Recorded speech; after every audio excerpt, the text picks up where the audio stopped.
And without further ado, we are going to welcome up Isaac, who's going to talk to you a little bit about embracing change. Hello, welcome. Afternoon. I'm going to hope this works. No? Yes. Welcome. So I'm here to talk about being a strong and stable leader. I'm going to talk a little bit about embracing change, my role in the digital space working for the public sector. So I'm Isaac. I'm from London. I live in London, flown here especially. First time in Cyprus. It's amazing. A great couple of days I've been watching online, so welcome. Just out of interest, who is a leader here? Who leads people, manages people, leads people? Great. Who wants to lead people? Are you sure?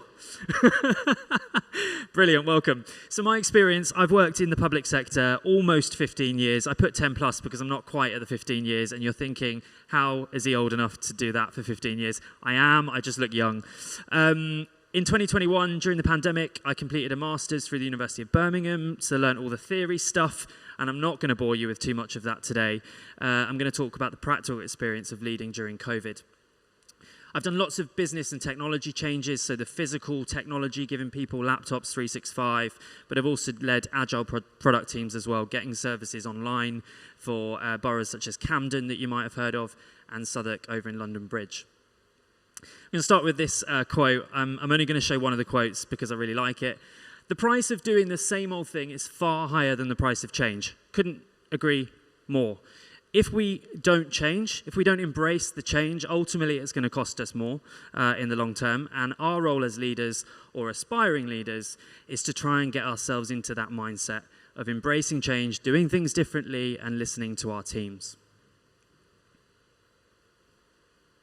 Oh, so 2 minutes, not 2 minutes, 1 minute because of time. Have a little think about 2 qualities. Either write them in your phone, store them in your head, put them on your notepad, whatever you want to do, that you think are qualities of a strong and stable leader. Because we're going to come back to this, and I want to see if your opinion may have changed during the course of the afternoon.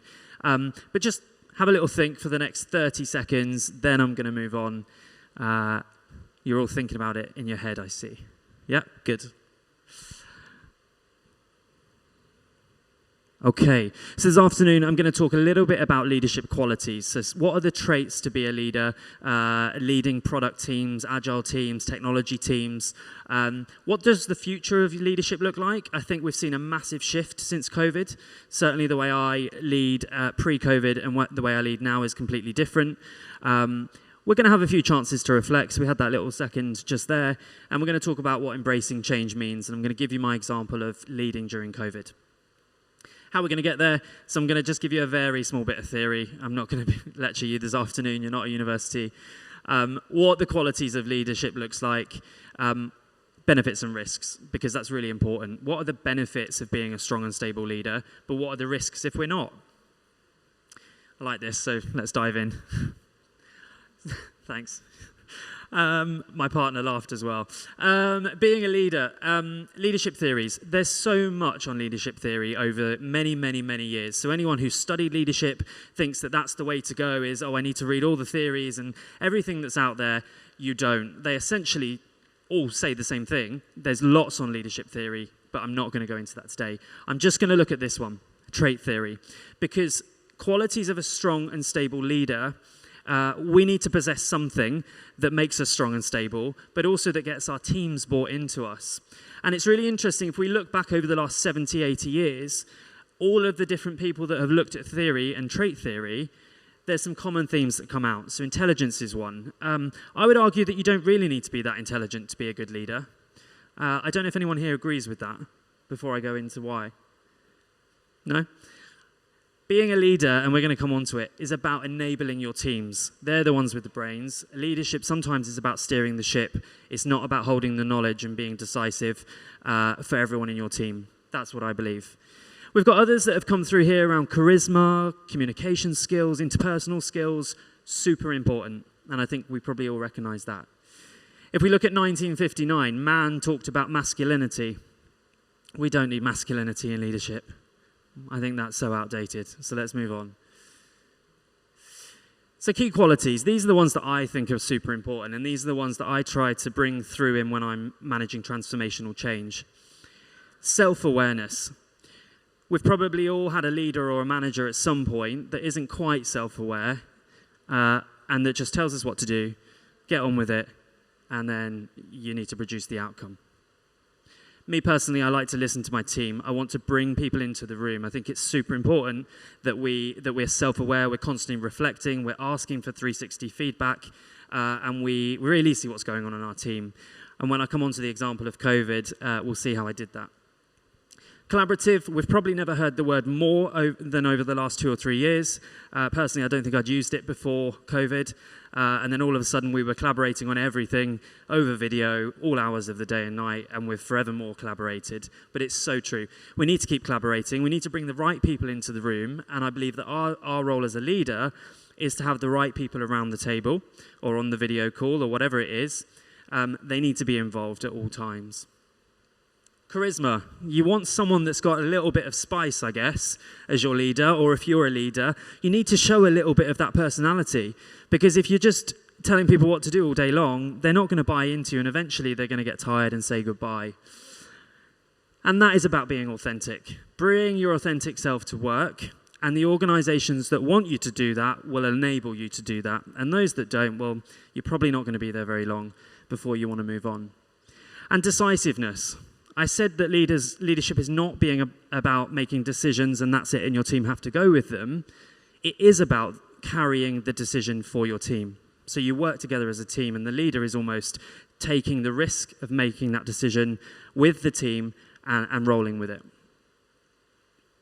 So our role as a leader may be really obvious, and something that you may have seen a lot of over the last few years is psychological safety. And it came in really to the forefront in COVID when people were forced to work at home.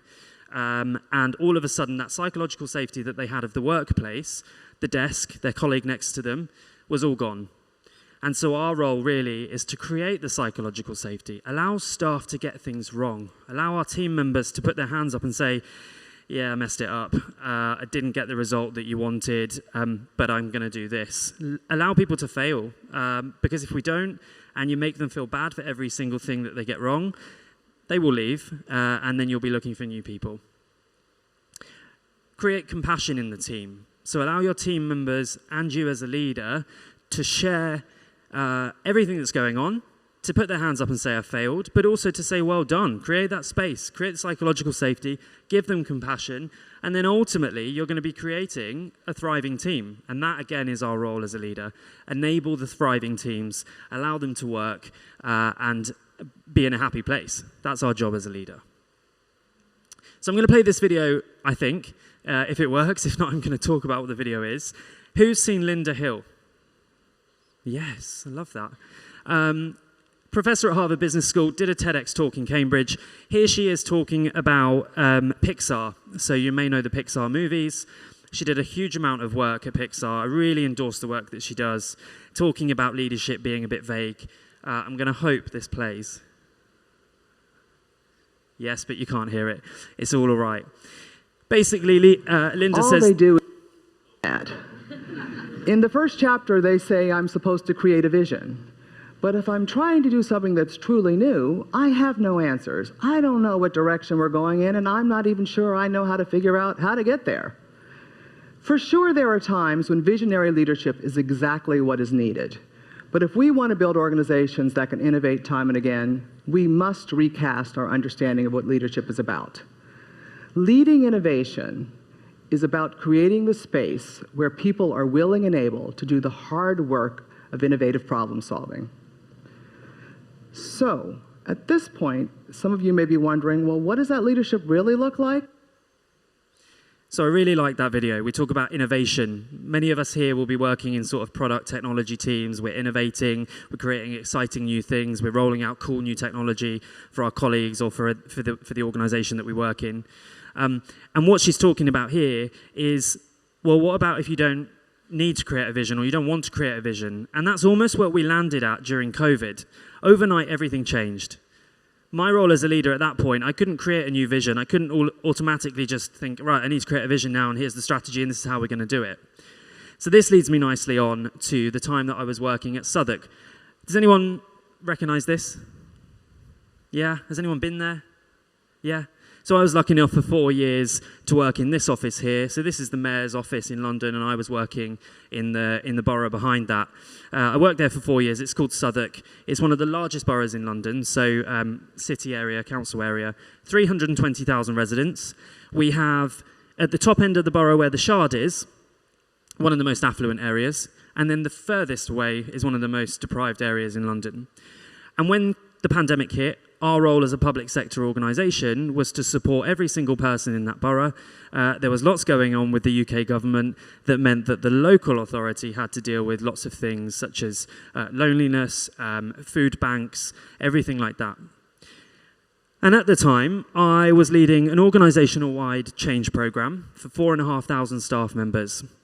You won't believe it, but 6 months before the pandemic, the organisation had no video conferencing software, had no instant messenger, we were using Outlook 2010, and we had no laptops. Staff would come in, sit at the same desk every day in a huge office and working exactly the same way. So my job at the time was to create an organisational-wide transformation programme for 4,500 staff. So we gave them new laptops, 365, Teams, everything you can name it. That was the plan. There was a nice plan to deliver that over 9 months, which started 1 week before COVID came.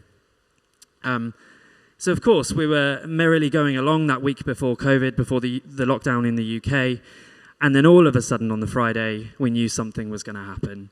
And over the weekend, we had to basically change the whole strategy. My role at that time wasn't about dictating and telling my team what we're going to do. It was getting all of them round. I had a service of around 40 people, technical and non-technical. I had those that were building laptops. I had those that were project managers, business analysts, working with a range of different people, from frontline street cleaners to back office housing officers or social workers, for example. And we needed to transform the organization almost overnight. So my role during that was to bring out my qualities. It wasn't about, right, I'm going to do this, we're going to do that, do what I say. No. It was about being collaborative. We have a saying in the UK around too many chefs spoil the broth. You might have heard of it. You might have something similar from your countries. I couldn't disagree more on this occasion. We needed many, many chefs in the kitchen to tell us, to work together how we're going to deliver this huge program, how we're going to get everyone working from home almost overnight. And my role was to create that psychological safety, to say to people, it's okay, you can get it wrong. You're going to mess up. We're going to lose laptops. There's going to be laptops that you send out in the post that will never arrive. And of course, that's what's happened. But it was about allowing them to speak up, making sure that they're okay with that. And, you know, the crisis leadership, it was a really difficult time. I'm sure we've all seen that. I had colleagues in my team who lost loved ones. I was lucky enough not to. But it's about saying, actually, yeah, I need you to do the job, but things will come up during this period of time. And some days, some staff showed up, some days they didn't. But ultimately, we were there for a common goal, which is to deliver that program. And I believe that that was what I allowed them to do. So the world of work changed. I mean, we haven't seen it like this for many, many years. But it certainly doesn't look like this anymore. So it's about embracing change. Everything changed overnight. The ways of working, it allowed us to lead differently. It allowed team members to interact differently. It brought out some good skills in people. We saw some weaknesses in others.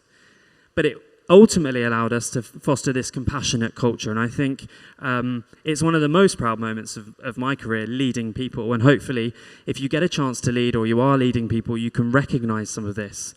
The psychological safety thing isn't going away. We need to create that space for colleagues to speak up, to get things wrong. But it wasn't all plain sailing. You can see I'm using lots of analogies around boats and water. There were times where it went wrong.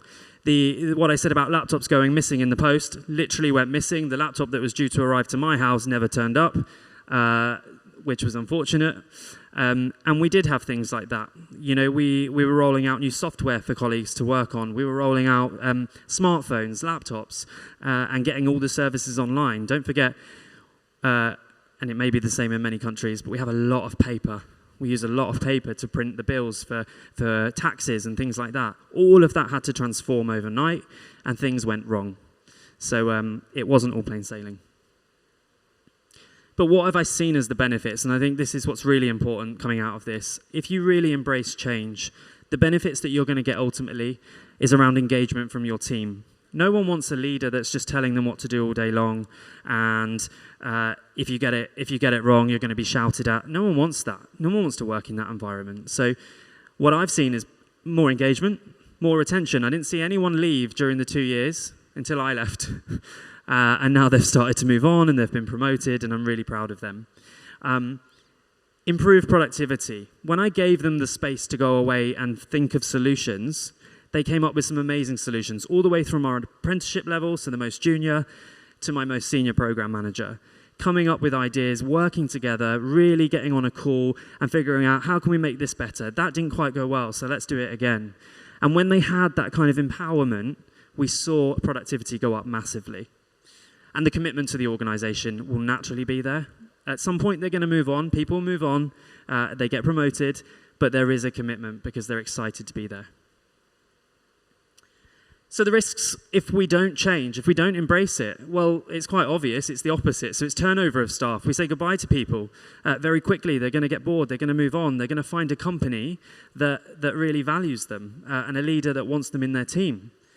We're then going to fail to deliver because people will move on. It's going to cost more, and ultimately we're quite inefficient. So for me, I only see the benefits of trying to embrace technology. So what's for the road ahead? Very briefly, the future of leadership then. So there's lots coming out of COVID. We're a long way away from that now, I think, I hope. And if we look at the future of leadership, we talk about futurizing our organizations. Use technology. We've got Gen Z coming. We've got the younger people coming up that know how to do things with technology. And I know I look young, but I'm not that young. And I don't understand a lot of the technology. But there's things coming out around AI and things like that. Let them use their ideas. Bring them into the organization. Bring them into your teams and let them challenge you as a leader. I think that's the biggest thing. Humanize them. They're not just employee number XYZ. Put a name to them. Let them be in front of the senior leadership of the organization. What are we worried about? I've certainly had leaders before where you have to report to them, and then they report to them, and then they go up there, and then they'll go to the meeting. Just let people come into the meetings. Share their knowledge. Humanize them. Bring them to the front, because it will make them committed. It will allow them to stay, promote, and develop skills, and you will be responsible for that as a leader. And collaborate. The word collaborate is not going away. We have to collaborate more than ever. We're going to be using tech in a completely different way moving forward. We are now. So with the futurizing the organization, humanizing the people, and collaborate together, that's what I see as the future of leadership. So a few of the qualities that I think we need to be even more transparent as leaders. Certainly for me, I don't have meetings behind closed doors or behind a private diary. I like my team members to ask where I am, what I'm up to. I like to bring them into the meetings. Challenge your managers. Even though many of you are leaders here, bring staff into your meetings. What's the worst that can happen? Use the technology in the right way. I'm currently consulting with Oxford City Council. Many of you might know Oxford, about an hour from London. And our vision is to allow staff to work at home for the majority of the time. We don't need to see their faces unless they want to see each other's faces. We just need to see that they're working, and we allow them to do that whenever suits them. So we're writing the new policy at the moment. I'm consulting with them, allowing them to have new technology. We've reduced the office space massively to use the tech that's there. Be open to new ideas. There's lots of things coming through. We've seen lots of new ways of doing things since COVID and in the last few years. So just be open to it. And then ultimately inspire. Say something that will inspire your team. Allow them to speak to each other and inspire each other. So just looking back at your previous two qualities, so I don't know if you decided to write anything down or if you've got them in your head, but hopefully you've taken one or two things away from that will allow you to go back and just have a renewed energy with your team, provide them the psychological safety, and allow them to come back in and share ideas. And I really like this. I'm going to end it here and then take any questions, because I think my time's up. So what if we don't change at all and something magical just happens? Well, sorry, magic isn't real in my view. I know there's Harry Potter, but the profits will go down, the sales will go down, staff will be unhappy, we'll lose staff. So I think this just sums it up. Embrace change. We've changed a lot over the last few years, and it can be tiring. But if we embrace it, we share that knowledge with our team and that energy, we're going to have some amazing teams. Thank you. Any questions? Thanks, Isaac. And I know you probably got a lot of questions, but let's try to keep it to a single question. And then if there is nobody else, you can ask a second question.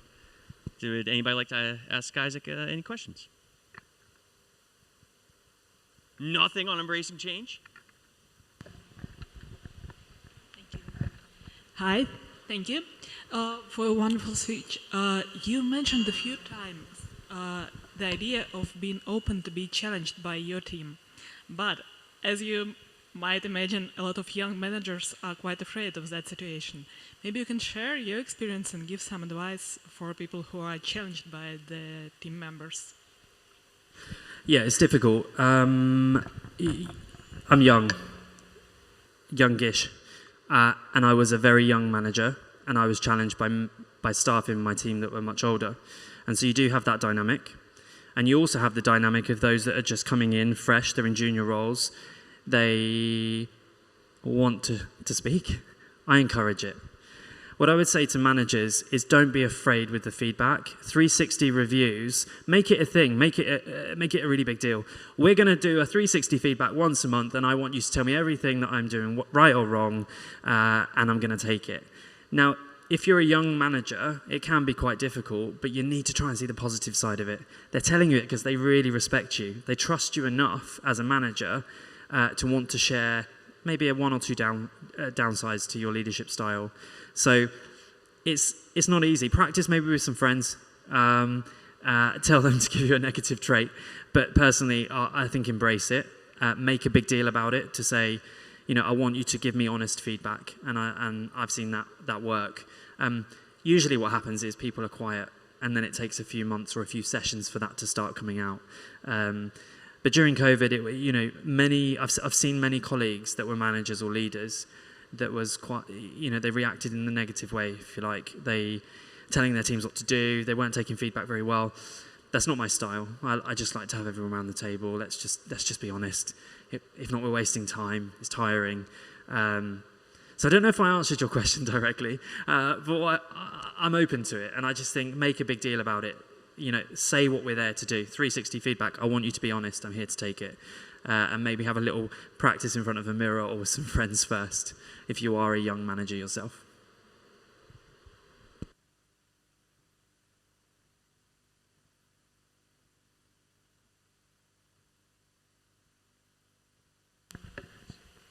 Hi, thank you for your presentation. What do you think about radical feedback like Netflix approach, for example?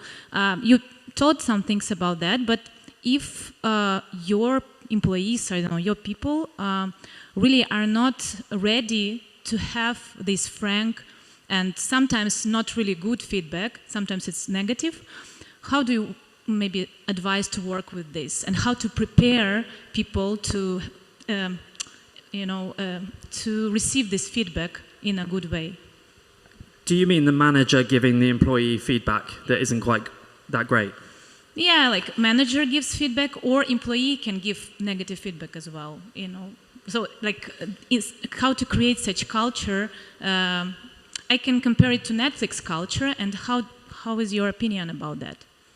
Yeah, I'm all for team building, team networking, creating team principles. So one of the first things that I do when I start leading a new team, or we bring new people in, is we re-look at our team principles. And it's essentially just a simple document with a couple of questions that say, how do we want to communicate with each other? How will we be honest with each other? How will we work together? And when do we come together face to face? And what does that look like? And it's been more important since COVID to do that, because what it does is it brings in the consensus for the whole team. And it does change slightly when you bring new people, you say goodbye to people. But I think by allowing the conversation, opening it up to everyone to say, right, how do we want to be honest with each other?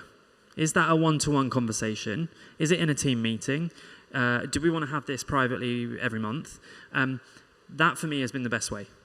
Is literally opening up the conversation with the whole team to say, right, let's write our team principles together. Let's make an agreement. How are we going to work together? And I don't know, maybe it's because the 40-odd people that I had in my service were all, at that point, generally quite young. They were quite energetic. They were quite excited in a weird way by COVID because it enabled us to really get our brains working about how do we enable the organization. You know, when you've got 4,500 staff almost coming to one team because they want the tech, they want the collaboration tools, they need it immediately, I think it does create a bit of excitement, but also stress. So I made sure that we reviewed our team principles very often. So we met like once a week, had a stand-up. What's working, what's not? Are we okay with our principles right now? Do we need to review them again? So I think for me, that's the best way. Isaac, everybody.